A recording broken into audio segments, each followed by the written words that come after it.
Hello ulit sa inyo mga guys. Muli ako si Toldo. At sa panahon ito, muli akong bibitaw ng isang malayang taludturan para sa inyo.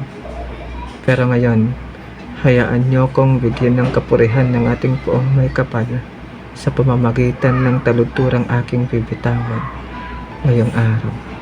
Nawain inyong pakinggan at meron kayong matutunan sa bawat katagang aking bibitawan.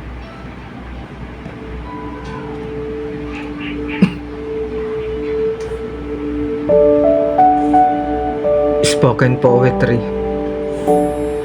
Abakada.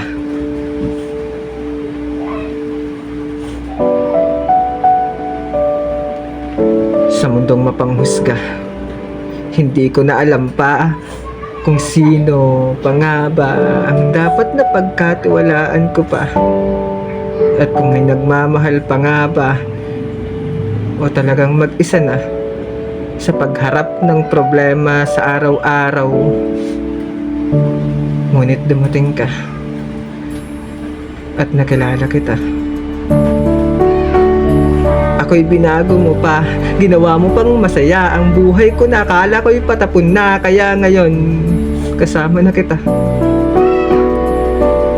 Muli akong maglalaro ng katagang abakada na kung saan malinaw pa sa aking isipan kung paano ko ito bigkasin araw-araw nang ako'y elementarya.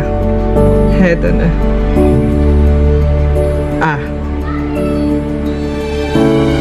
Alagaan ko na itong buhay na pinapagamit mo pa, kahit minsan ay tinalikuran ko na, ngunit patuloy at patuloy na minamahal mo pa, pangako. Baguhin ko na mga bagay na nakasanayan ko na. Mahirap man sa umpisa, ngayon ay kakayanin ka na. Dahil kasama na kita. Ikaw na aking ama, ikaw na higit sa kanila, ikaw na higit sa lahat, at ngayon ay minamahal ko na. Kaya ngayon, dalhin ko na ang lahat ng aking tropa, kaibigan, kapatiran, hindi na sa tambayan kundi sa iyong banal na sambahan na kung tawagin ay simbahan, at iwan mo na ako ng aking tropa.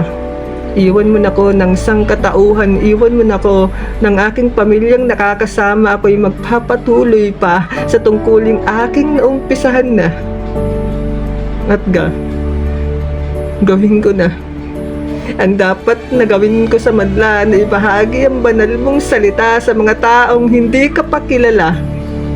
Dahil handa na ako. Handa na akong sumugal sa mundo. Handa na akong ibahagi sa mga taong salita mong tunay ngang banal at totoo. At kahit isipin man nilang ako'y tanga, isipin man nilang ako'y nababaliw na, ito ipagpapatuloy ko pa at bahagi ko sa kanila ang iyong banal na salita. Dahil ito ang layunin ko. Layunin kong ibahagi ang salita mo. Layunin kong itaas din ng pangalan mo. Layunin kong itaas din nila ang dakilang pangalan mo, Ama. Pangako, mananatili akong nakatayo at itataas ang pangalan mo. Mananatili ako sa tabi mo tulad ng mga pangako mong mananatili ka na rin sa tabi ko. Mas naisin ko pa na pagtawanan nila, laitin at laitin ng iba at ipagpatabuyan ng madla basta't lamang kasama kita. Dahil makasalanan akong tao, ngunit pinuhis mo ang buhay mo sa krus ng Kalbaryo. Mailigtas lamang ako sa mainit na impyerno pa. Patuloy akong sasamba, patuloy kitang papupurihan, patuloy kong itataas ang iyong pangalan, dahil ikaw ang nag-iisang rason Rason kung bakit ako nabubuhay para. Rason kung bakit ako humihinga pa sa kasalukuyan.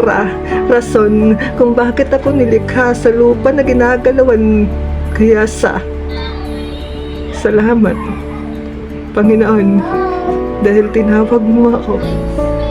Dahil itinago mo ako at iniligtas ako sa mainit na impyerno na pwede kong papuntahan sa dulo kung hindi kita nakilala at sinamba sa una. Kaya ngayon, uwi na ako ng masaya. Uwi na ako ng panatagang kalooban. Uwi ako ng may kaligtasan at kagalakan. Uwi ako ng kasama kita, aking Ama, higit sa lahat. Dahil yan ang pangako mo sa taong nananampalataya sa iyo, sa taong nilikha mo, sa taong anak ang tawag mo. Ngayong alam mo na ang kahulugan ng abakada. Halika, ako'y iyong samahan pa. Muli nating balikan ng elementarya kung saan tayo natuto ng abakada, ngunit ngayon ibahin natin ang kahulugan nito. Bigyan natin ng kapurihan ng Ama sa pamamagitan ng abakada.